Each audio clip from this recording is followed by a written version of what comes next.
The American Revolution pitted two fundamentally different military approaches against each other. The British Army employed conventional European warfare tactics, relying on disciplined formations, bayonet charges, and superior firepower. Their strategy focused on capturing major cities and strategic points, believing this would crush colonial resistance. Their distinctive red uniforms, while impressive on European battlefields, made them visible targets in the American wilderness. In contrast, the Continental Army, led by George Washington, adapted guerrilla warfare techniques learned during the French and Indian War. Colonial forces utilized hit-and-run tactics, ambushes, and knowledge of local terrain to their advantage. They avoided direct confrontations when possible, instead targeting supply lines and isolated units. Let's see how these strategies played out on the battlefield. The British typically approached battles with direct, frontal assaults towards key objectives like towns and cities.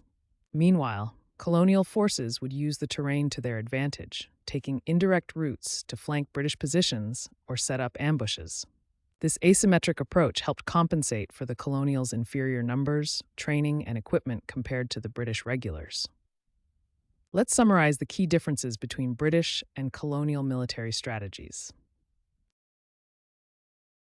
Several key strategic decisions proved decisive in securing American independence.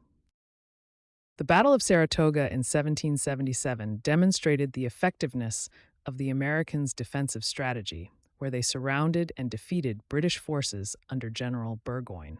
This decisive victory convinced France to formally ally with the colonies, providing crucial support for the American cause.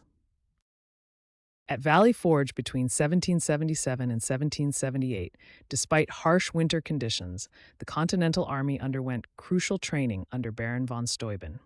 The army transformed from an undisciplined collection of militias into a more professional and cohesive fighting force.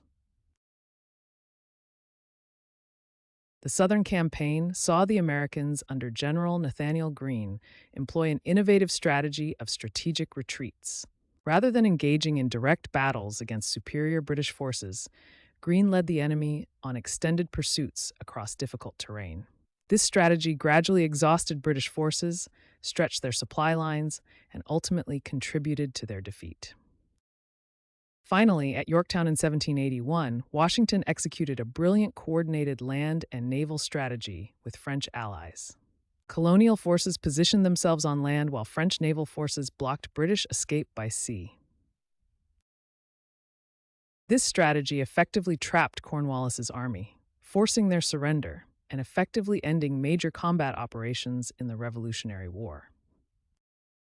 These adaptable strategies, combining European tactics with frontier fighting methods, ultimately overcame Britain's military advantages.